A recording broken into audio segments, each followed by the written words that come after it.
Welcome to Season 2 of WitchLit, a space to talk about the craft of writing and writing the craft. I'm your host, Victoria Raschke, author, publisher, witch, and nosy Scorpio. My guest today, Ivo Dominguez Jr., has been active in Wicca and the pagan community since 1978 and has been teaching since 1982. Ivo is a founding member and former high priest of Keepers of the Holly Chalice, the first assembly of the Sacred Wheel Coven. He currently serves as one of the elders of the 14 Assembly of the Sacred Wheel Covens.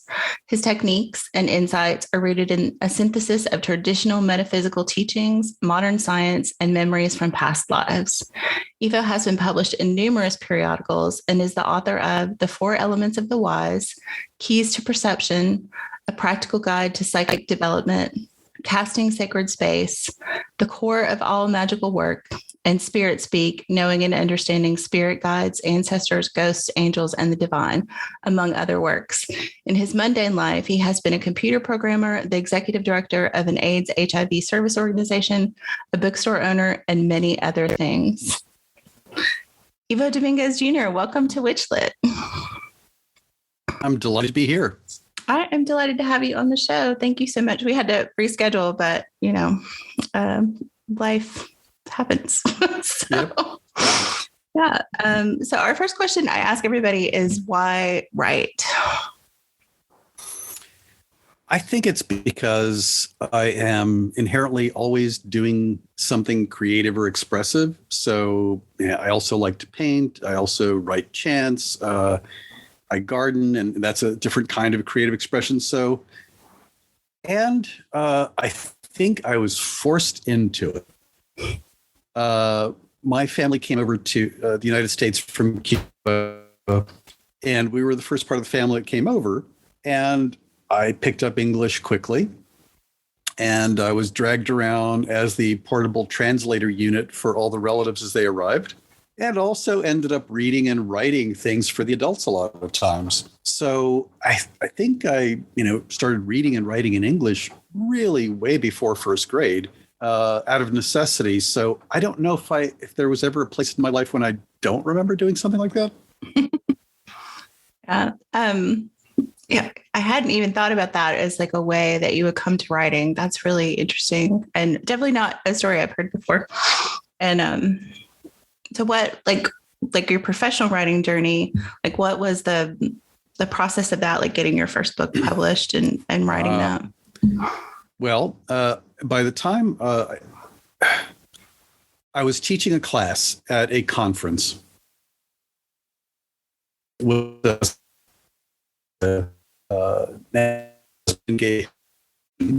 and this person after the class came up to me and said, have you ever written a book about this material? And they said, well, I said, no, I write a lot, but I have not written a book yet. And they said, well, I'm a small publisher, small press, and I just had 2 authors crap out on me. How fast can you write me a book? Because I've already got contracts for printing with wherever they were sending it overseas. So I cranked out a book in 5.5 weeks. Yeah, a lot of coffee. And it was a collection of essays, which in some ways made it easier than trying to create one cohesive work. But my first book was published Beneath the Skins as an accident almost.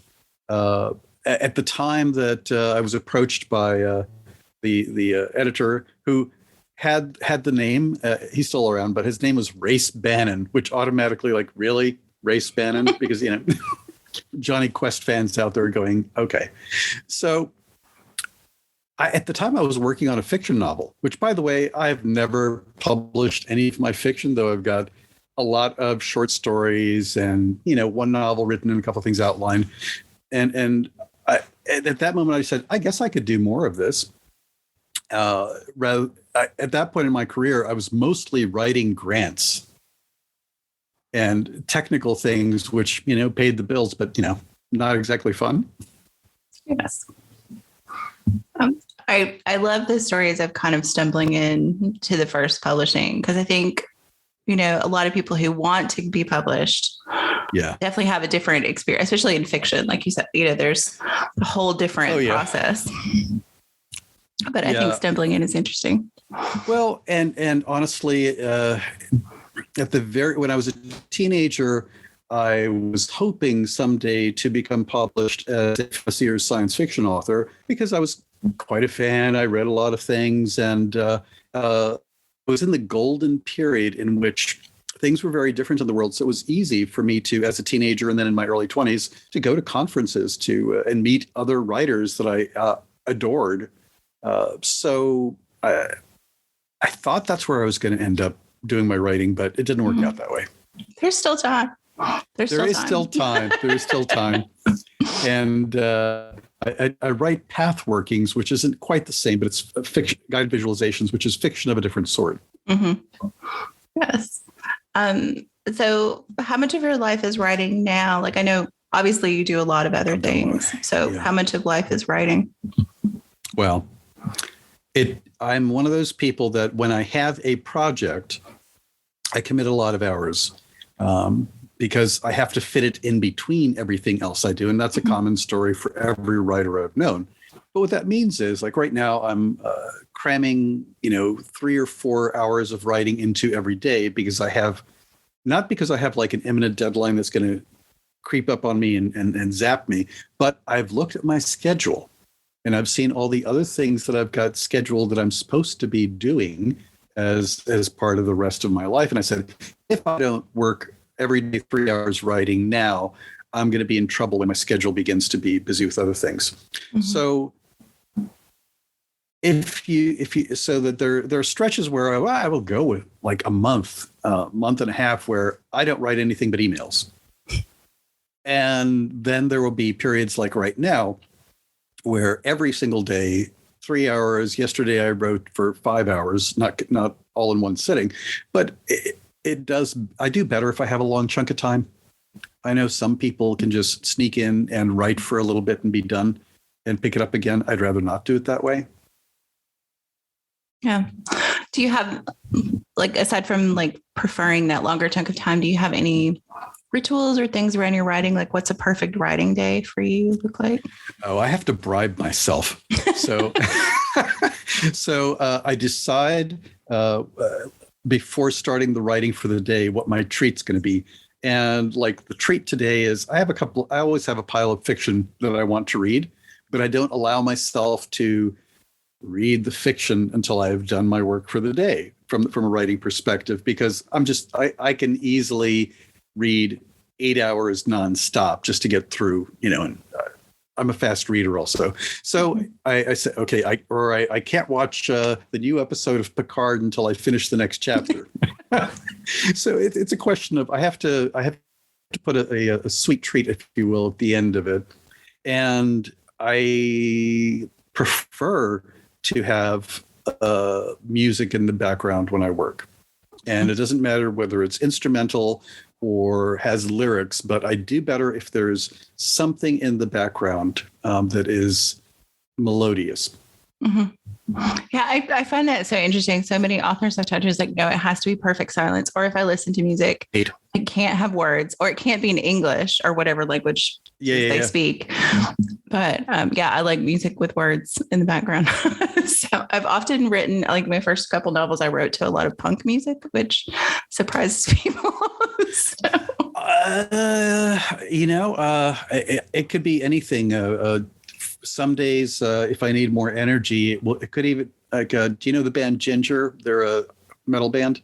No. Anyway, so it could be anything from metal band that makes your ears bleed to Gweno, who sings basically electro pop in Cornish and Welsh. To it's really eclectic, but some things are really loud and like, how can you think? Well, I can. It blocks out everything else. I mean, for me, that's the thing. It blocks out all the other distractions. I'm 63, so I grew up listening to the Ramones as daily music. So right, it's not the bombast that some people think it would be. Yeah, I'm curious what's in your sweet treat pile of reading. So there is there's three categories of sweet treat pile. There is some kind of urban fantasy, because I love my urban fantasy. There is actually nonfiction occult material by authors that I like, because I actually enjoy reading their perspectives on things. And then the third category, which is kind of a throwaway, is whatever my friends have recommended to me. And I make a point of reading stuff that I have never heard of, or genres that I don't know, and even I don't like sometimes, because I've made it a lifelong practice of not acting my age. And that was true when I was young, and it was true when I was, in my middle age, and now, officially, considered elderly. Though my family lives a really long time, so I guess I could still pretend that I'm middle-aged, because longevity runs in the family. Because if I don't force myself out of my comfort zone, then I lose my place. And I'm going to say Anne Rice is the person who taught me that. Mm-hmm. Yeah. I remember reading the vampire novels and saying, oh my God, I don't want to become a vampire that loses, contact with the culture and the time and the zeitgeist, the feeling of the world. And even though she was talking about vampires, it was really code for what happens to all people if they allow themselves to, fossilize in place. Yeah. Oh, yeah. I read those novels in high school, and still like some of the imagery from her writing, it's like locked in my brain for life. Absolutely. When I started the show was before she passed, and I was like, that would be such a beautiful thing to get her on the show. And unfortunately, that's not going to happen now, but I think she's here a lot in spirit. Absolutely. So what was the seed for your latest book, The Four Elements of the Wise? What was the genesis for that? Okay. And, as people listen to the bio, so they know that being a witch is, a core part of my identity, et cetera. And I do a lot of teaching and do that work. And it's, I'm going to say that in my head, all my nonfiction, occult, metaphysical material is really one book. And they're just mega chapters. And all the material is stuff that I teach all the time. Mm-hmm. And people eventually poke at me and say, look, I really need you to actually write it as a book so that I continue to review it, not wait until I get to see a lecture with you again. So enough people had poked and prodded me that it was time to write down the book about the elements. And also there had been I'm not going to say a gnawing pain, but I'm going to say there had been a little critter chewing at the edges of my soul, because anything that is really ever present, available to be seen in every place in reality, which the four elements are, familiarity breeds contempt. And there are so many quick and easy, shallow, repetitive versions of this is what the four elements are like. These are what the beings or the modes of consciousness associated with them are, et cetera, et cetera. So I kind of felt like they needed somebody to say, hey, we are much more than the meme that you saw yesterday. I am not a Wiccan. I'm kind of, I guess, garden variety witch. Mm-hmm. But I did start out, like most people who came to witchcraft in the late 80s, early 90s, right. Reading a lot of Wiccan books, Scott Cunningham and things like that. So the elements have always been part of my practice, but never on the level of this book. Like but really it takes things into so many, like in your book, you even describe it that way, of different planes of reality. And it was just this kind of eye-opening view about the depth and the beauty there. Like you said, I think breeds contempt is really, I think you really put the point on it there. It's just definitely eye-opening. And I read it to talk to you about it on the podcast. And I'm like, oh no, I need to go back and do like a workbook read of this book, because it just there's so much information there. Like it's not a read it through one-time book, I don't think. Yeah. I always jokingly complain that a lot of people treat books like one-night stands. It's kind of like, read, quick, easy, got the part I wanted, boom. Yeah. No, No, I think especially books like this, like books about, like philosophy and practice, to me are things you dip back into like a resource more often. Right. I did get it as an ebook, and now I think I'm going to have to go buy a paperback because I really need to make notes and flags and things that you can do a little bit in ebooks, but it's not the same. Yeah, there's a certain amount. Yeah, I usually end up getting things within ebook formats and physical. Mm-hmm. Yeah, I wish that there was a better way to make that happen automatically. Publishing needs to get on that better, I think. It really, really does. And also for people that rely mostly on ebooks, if it's a more serious work, it's really hard to do citations out of ebooks. Mm-hmm. Yeah. Mm-hmm. Yeah. And the page number thing is really difficult. Yeah. Yeah. That is very true. So for this book, I like this idea of this as like one long work. So kind of, I guess, in light of that, like how does approaching the book and the research and the pre-writing, and like how does that kind of fit in with your larger writing arc? I'm going to compare it to things that fiction writers, especially people that write series or have a universe that they reuse. I have to keep track of, when I'm writing any of my books, what have I included in my previous books? So not to be overly repetitive. Which pieces do I have to include in this one that have callbacks to the other material if they've read it? And if they haven't read any of my other books, it has to be able to stand alone. So I've got to have a kind of like a continuity conference in my head about what's in all the books and what supports the others. And knowing that I have no control if they choose to read another of my books, which order they'll read them in either.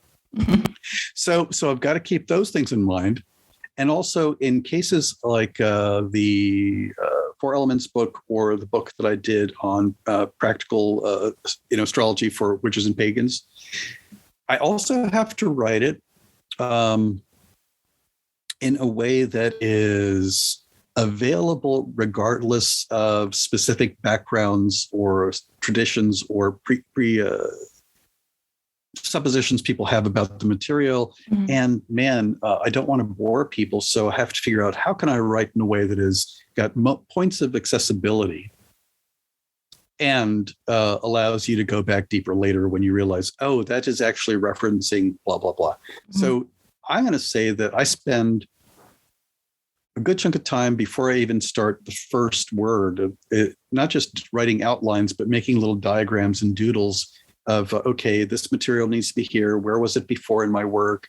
And so on. And in the case of the Four Elements book, I had one other thing, and that is I had to do a review of the current in-print occult literature on the Four Elements to make sure that it didn't read or feel too much like the way that the others had been formatted.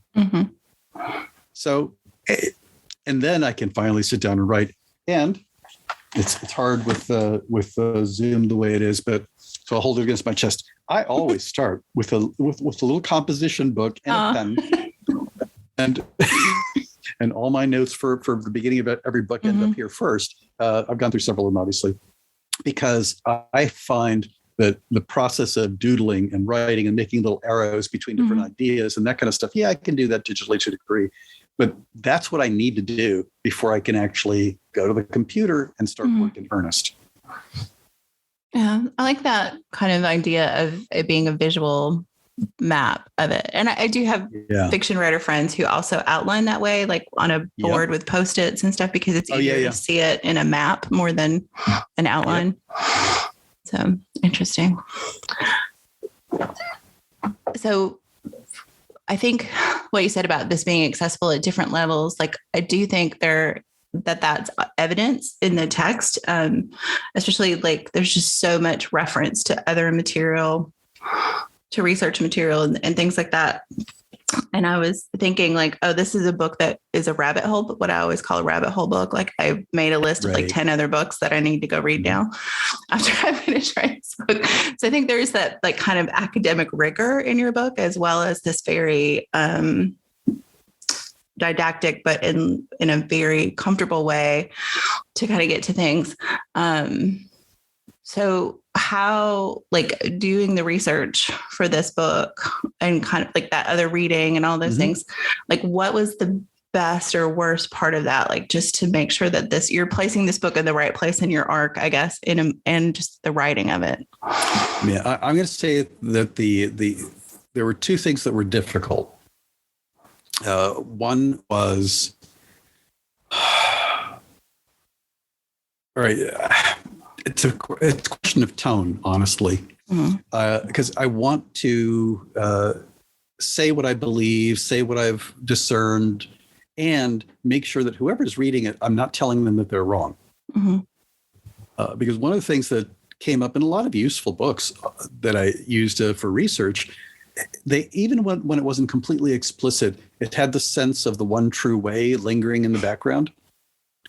And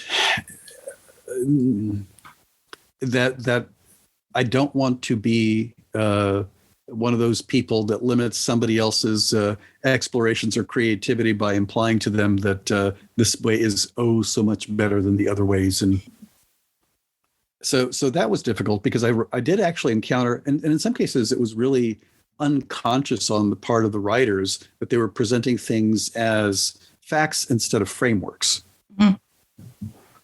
And that I kept trying to avoid doing. Yeah. And I would imagine too, like, kind of where the reader is on the journey, like whether they absorb that or not. Like, that is something to be aware of. Yeah. Honestly, because depending upon where you are in your journey, I know, and I'm speaking in bell-shaped curves when I talk about people because people vary so much. But I'm going to say there are a lot of people somewhere in the middle of that curve that there are points in their journey in whatever it is. It doesn't have to be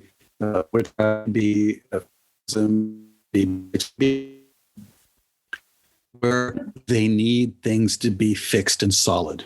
It makes them feel more comforted if there's something that feels like this is legit solid, as opposed to, no, that's a valuable framework, that's a valuable interpretation. It depends on the context. And no, I want to know right now, which things are real and which aren't, and which are helpful and which are not, et cetera.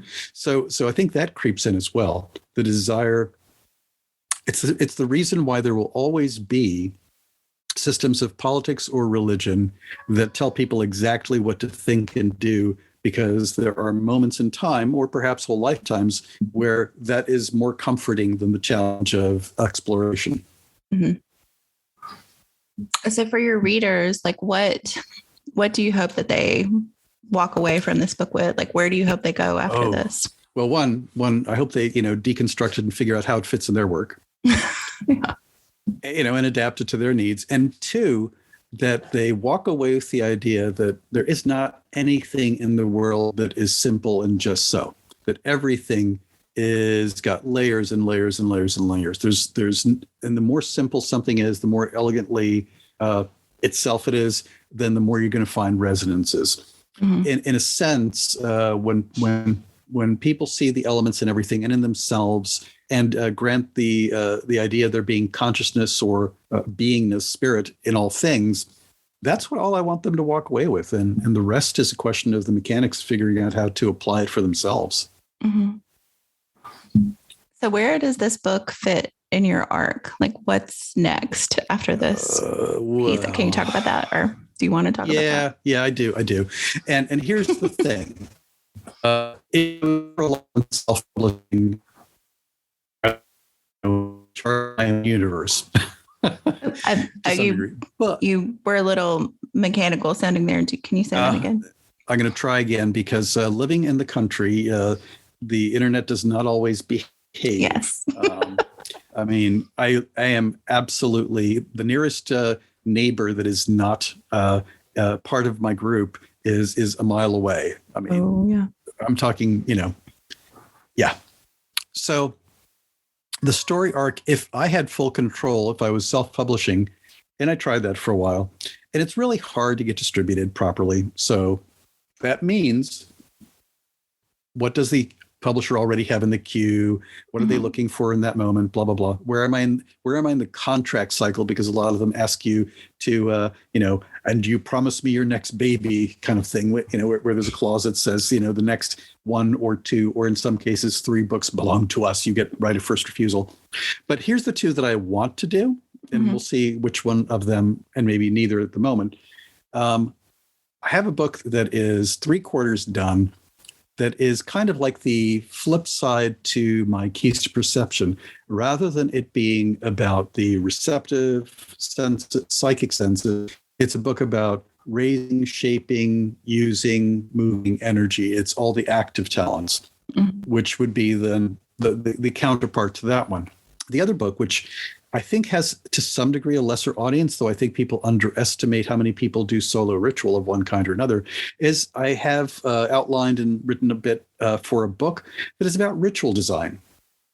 But it's not ritual design in the sense of here's our liturgical style, here's the framework that we use for our rituals, blah, blah, blah. It's more like these are the kinds of things that move people, whether it's individual or collectively. These are the kinds of actions that draw and hold and focus attention. Basically, the kind of a meta book, if you will, in the sense this is what you do if you're writing ritual that people perceive or experience as effective. I think there's a need for that book. There is, because there are a lot of people creating rituals for themselves, whether it's themselves or their family, or they're part of something that's does public or group ritual. But I think ritual is something that we are designed for or evolved to do, and our lives are enriched when we do them. And for me, I could care less which flowery style of language you prefer, or which way you name the things that you're venerating or honoring upon. But there are things that work for human beings when it comes to this. In the same, now, sure, cultural differences are huge, but anyway, I want, those are the 2 that I want to do next, and I can tell you that I have no control over what's going to happen in that regard. Yeah. It's the ritual aspect, I think, coming from a background, Christian background, Lutheran. I guess my last stint through Christianity was in Lutheran church. Lots of smells and bells. Was it Missouri Synod Lutheran? It was Missouri Synod in the South. Okay. Yeah, people thought we were weirdos because they didn't really know what Lutherans were. Right. But that was my guess. That was my first guess. Yeah, with a name like Rashke, it's hard not to guess that. Yeah. But like I miss that part of it. Like I still I love those German Christmas hymns and things like that, because it is kind of wired into your brain. And as a solo practitioner, I really miss that. I miss that kind of bigger pageantry ritual. Or honestly, I was raised Catholic, though. I was always at a distance from it, even when I was a kid. And it was a little bit different because Cuban Catholic also includes a lot of folk practices. So I'm going to, generally speaking, say that, that was set me up to be some kind of witchy person. Yeah, my husband is from Trinidad. And we recently had this conversation about the Catholicism in the Caribbean is a whole different beast. Totally different beast. Absolutely. And but I think that people miss music. People miss symbolic action. I think that's the thing that ritual is at the core about. Yeah, I would agree. And having the thing that I thought was interesting about the Elements book too is I don't think that I've incorporated that much with the elements in my personal rituals, but that also that thought process you take people in the book lends itself to thinking about how you would then do that in ritual. Right. So your thread is already there for the next book. Good. Well, yeah. I have. So, I made a stupid promise to myself when I was a teenager that over the course of my life, I would write at least at least 13 books on magic. That's a good witchy number of books to write. One for every lunar month. Yeah. and there were, there's much, and I outlined it out, and I still have the outline. And, I actually am still I haven't been able to follow the order for all the reasons, but I'm still working on the outline I created when I was in high school. That's amazing. That is some serious manifestation of that plan. I live in a dome house, a geodesic dome in the middle of a forest across from a state forest. And I was sketching dome houses in the woods in high school and college. Actually, I ran into somebody from college not that long ago, and she says, "You're living in the house you were sketching when you were a freshman in college." And I said, "Yes, I am." That's amazing. I love that. It's about persistence. So kind of talking about those projects, I have some questions I want to talk to you about after we talk on thing, but I really want to ask you about your library project and what's going on with that, because I think it's funny. I've talked to several writers when I've asked them, like, our little game of chance question at the end, where do they want their papers to go when they die? And they've said your library. So I really want to talk about that. Yeah. So my father was professor, so I know how academia works. It's plenty of you that have small collections or even moderately large collections of esoteric or occult materials of one kind or another. And they're generally, locked out in a way that unless you have certain credentials, you don't get access to the materials unless you're recognized academic. Mm-hmm. And they are not treating the material in the same way that somebody who is a member of said community. So quite a few years ago, the people in our tradition made the choice of, we're going to start raising money and putting aside money to build a physical structure that would be a library to house the esoteric part of any magical system. We built it. It's a lovely thing because there is no mortgage. The land is paid for. The building is paid for. And so on. We're just paying utilities and internet for it. Unfortunately, COVID's been a little bit of a bother in getting things rolling again. And it has not just books, but people have been giving us artwork. People have been giving us ritual objects. People have been giving us their papers. And there are many traditions that have that are called oath-bound. And for folks that don't understand, it means the material is truly not to be shared with anybody except for initiates of said tradition. Well, the problem is that things die out and people move on or pass on. So we also have people's working documents, their books of shadows, if you will. But that also means we have tons of material that are currently labeled, only shareable with the following folks or available to the general public within X number of decades. Mm-hmm. Legal papers, ephemera, program books from conferences. The collection keeps growing, and the hope is eventually to be fully open again. We've had a lot of problems, by the way, with local regulators who are, I'm just going to go there. The day after our soft opening for the library, we had people from the county office of licensing and inspection show up to make sure that they could do something to block us. And we have Google nowadays, so I was able to check. Both the guy that came to inspect and the guy that's causing us trouble go to the same church. Wonder what that could mean. And it resulted in us having to spend $65,000 on building a extended commercial grade entry, which, by the way, none of the other little churches or buildings in our county have been required to do. Mm-hmm. Anyway, so it is a lifetime of that we're going to be working on this in many lifetimes.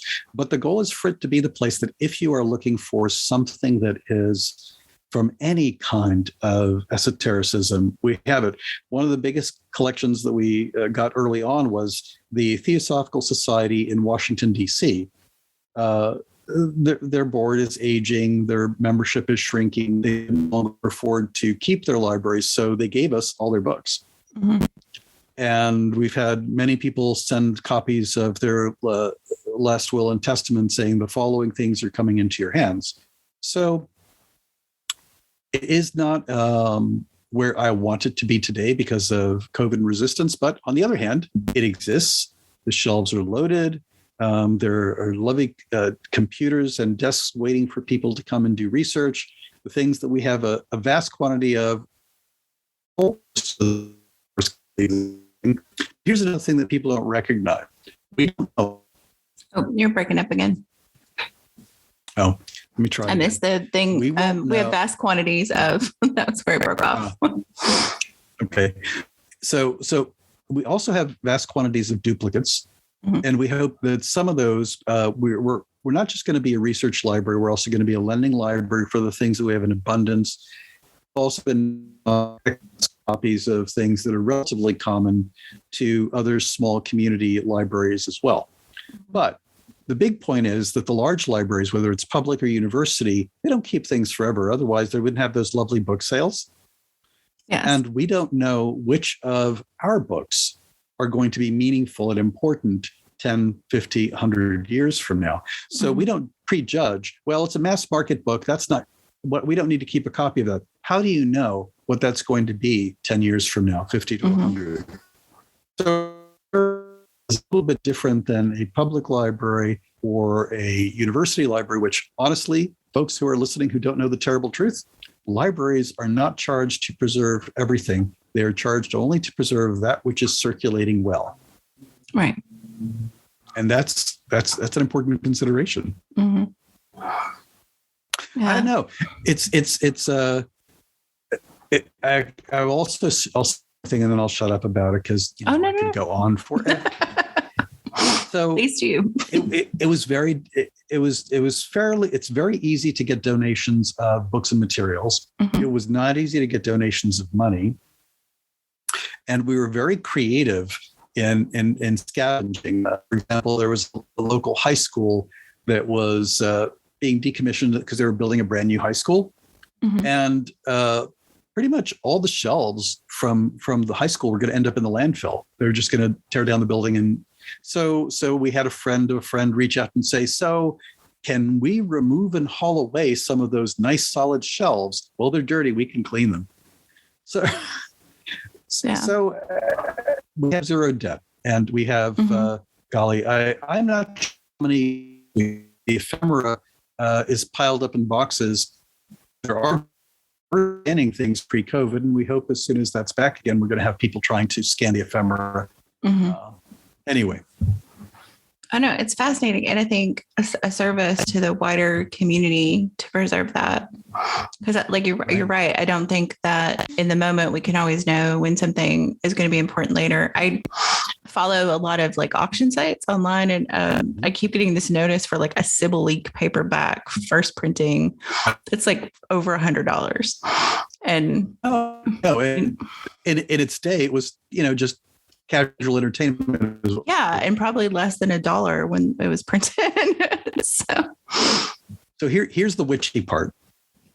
If you believe the things that have been in contact remain in contact, if you have a book that was signed by the author, you have a link to them, whether they're alive or dead.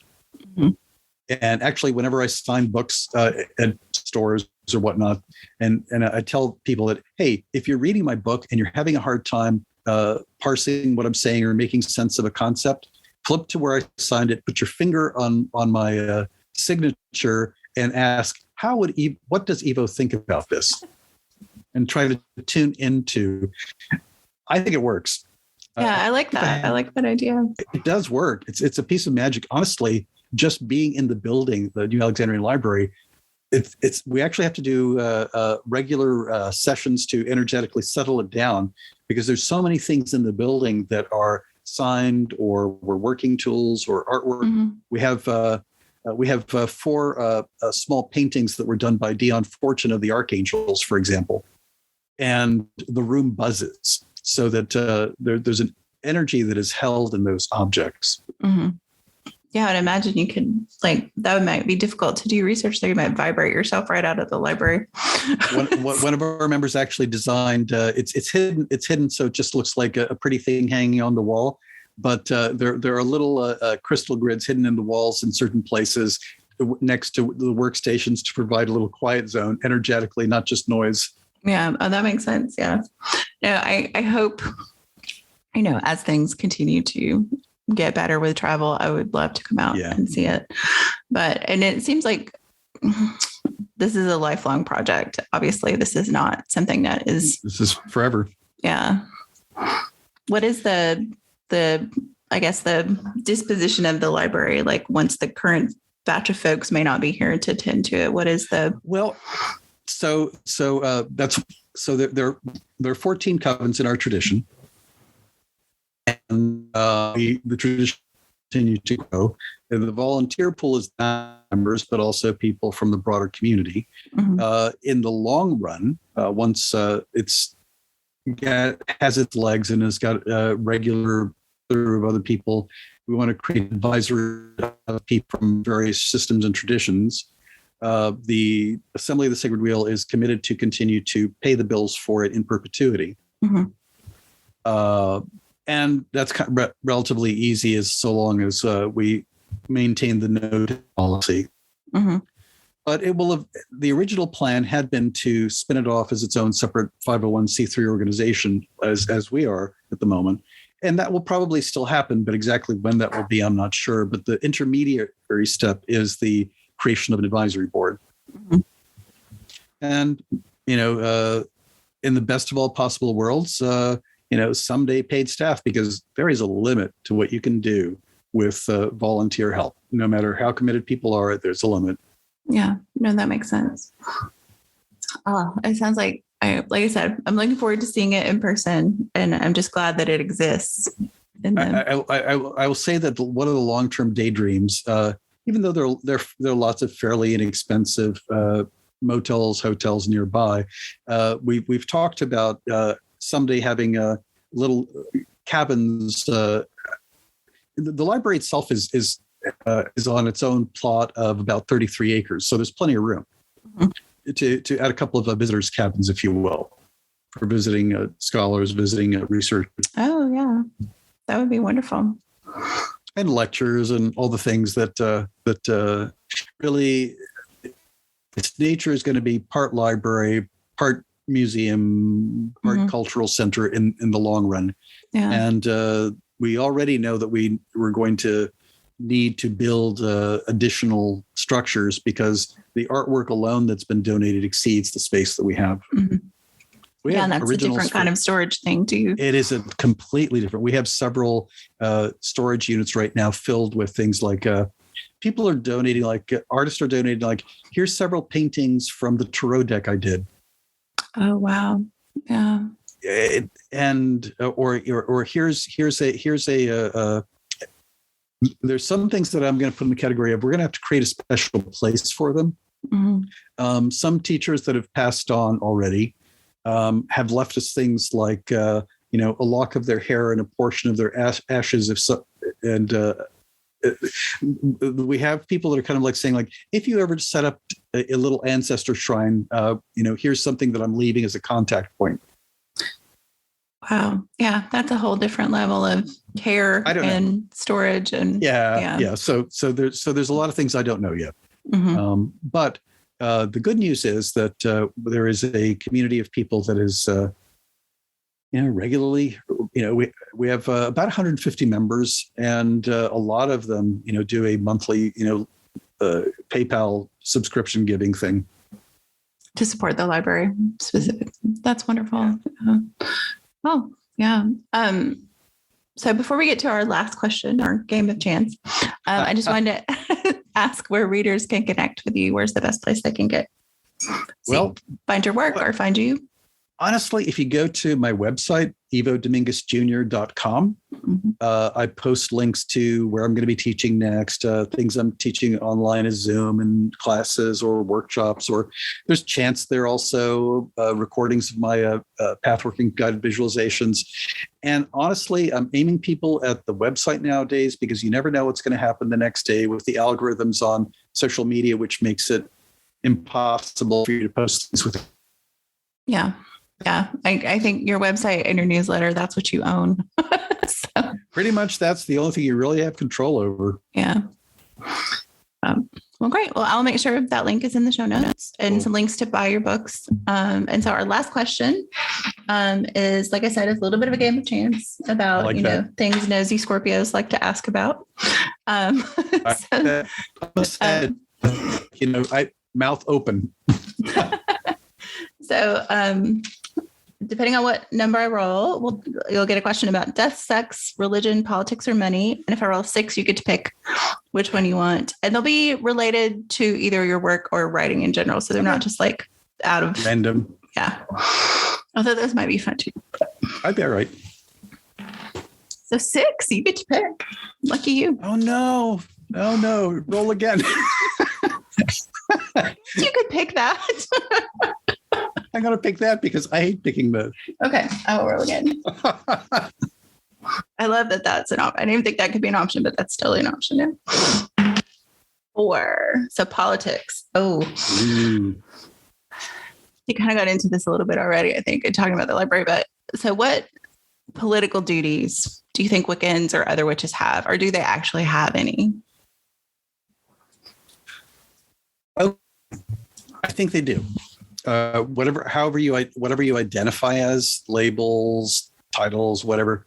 So I always make the distinction of here's how I describe the difference between spirituality and religion.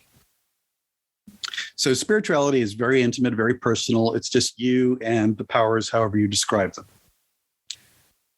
Religion is how you work and deal with other people, but more importantly, religion is how you incarnate your spiritual understandings, how you express them physically in the world. Mm-hmm. If you believe that the world is alive and that each thing has its own separate spiritual existence or whatever it is that you believe in, that's what I believe in, then of course, everything that you do in the world has to match up with that, including stuff that's politics. There are a lot of people. Well, if you're going to do a spell to find a new job, you better be looking through the want ads and make sure that you've updated your postings at Monster and Indeed, right? You have to do the physical world stuff, right? And then they'll say, but you can't do politics. It's like, how can you not? How can you not? So politics is just a physical extension of the things that you hold holy, sacred, and true. So I think we do have, because if you don't do that, and I'm not going to say that I don't believe in a giant being somewhere that's going to punish you for not doing the right thing. However, when you act in a way that is not integrated with the rest of you, you begin to create weakness and division. You damage yourself when you don't function out of your own authentic nature. So that when you do it, even if it's hard and difficult and there's blowback, politics matters. Now you figure out how you want to be involved. We're all suited to different kind of work, but politics it could be the conversation you have with somebody in the grocery store, or politics could be that you are picketing, or politics could be that you are lobbying. I don't care. They are all an effort to try to make the world harmful true. Mm-hmm. Yeah. No, I agree with you. I mean, every time I've thought about asking, I think you were the first person who actually got this question, but I think every time I've thought about it, it's really is like you said, it's the real world action to back up your magic. Like this is the thing you do. Why bother? Yeah. Mm-hmm. Why bother if you, that's why, and not that I don't believe in thoughts and prayers, and not that I don't believe in doing spell work for particular things, but it actually kind of takes all of the things to have any kind of useful impact. Mm-hmm. Yeah. And also, oh no, go ahead. I was just going to say, don't do, and but you might do something wrong. It's like, you will, that's human. But so long as you act in the physical world the same way that you would act in ritual, if you're not willing to do it to somebody, to say something to somebody in person, then you don't do a passive aggressive spell as a substitute. Yeah. No, I like that as a guiding light. I'm like, you need to be able to back up your actions. Yeah. I totally agree.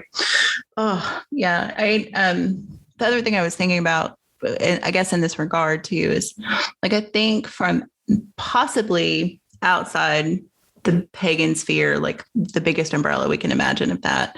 People have this concept that everyone under that umbrella is left leaning, which we know is not true.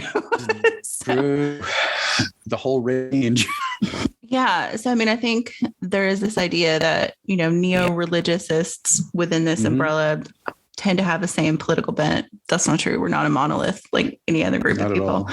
But I do find I have a hard time with some of those very extreme views on the right under this umbrella. And I think most people I know do, or most people I associate with do. And what duty do you think people have as practitioners, Wiccans, witches, whatever they are, to deal with some of those, frankly, unsavory elements in our community? I think that we have to create safety and good and safe places for ourselves and for the people. And so it's a cranky crackpot, and all the comments at the Wild Hunt or someplace online, I can ignore them. So for me, it's a question of, are they doing something that now reaches the level where I have to act in order to make it safe for myself and the things that I care about? And then everything goes. I mean, I don't have to buy their stuff. I don't have to invite them to anything that I have authority over. I think that it's important to make it a measured choice rather than a knee-jerk reaction. Because I see a lot of knee-jerk reactions, and we know social media feeds on rage and fear, the primary things. So, what do I need to do to make this work? And I don't know how much time we have, so I'm going to can I give a quick story? Yeah, please do. So many years ago, I got in trouble with people in my broader community, not my in-house community, because one of the covens that I was part of at the time did a binding on someone. And the nature of this binding was this. It was one of our members, single mom, was dating a guy that went to war and came back broken and came back dangerous, frankly, and wouldn't take no for an answer. And, the cops are only good for so much. So we basically did a spell that was you can't come within 50 yards of her or her kid. And if you approach her, you will feel increasing levels of discomfort until you're forced back. In my book, that was like no different than helping her to put in a security system or lock or a fence around her house. And they could make the choice of either bothering her or not bothering her. Right. From a purist perspective, I was told that that's wrong because I'm impinging on their free will. And I'm like, yeah, I understand why, but they only receive harm if they intend harm. Right.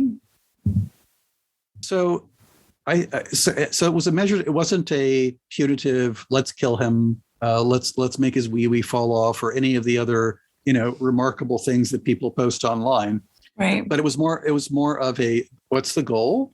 Keep our dear friend and her child safe. Let them bump around in the world, and somebody will, aren't you worried about karma, that it's going to blow back on you? And my remains the same for that situation and many others. If I ever become a dangerous stalker dude, I hope somebody binds me before I do more harm and mess up my own karma even more. Right. So, but it's a question of a measured approach.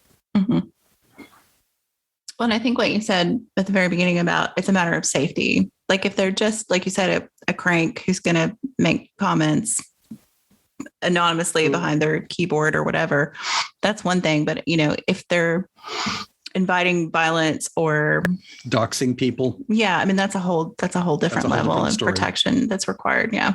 Yeah. No, I agree.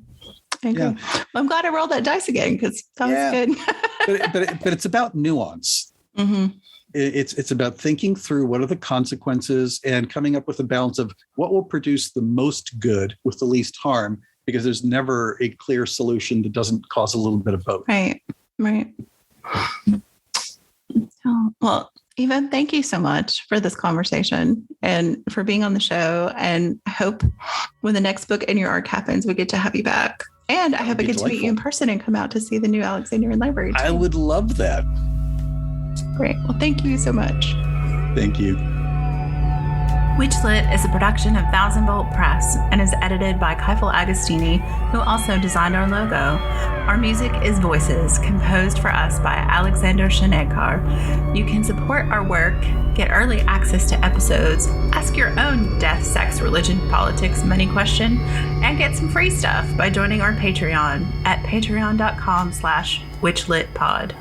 Transcripts and all our previous episodes are available at witchlitpod.com, and you can follow us on Instagram and Twitter at witchlitpod.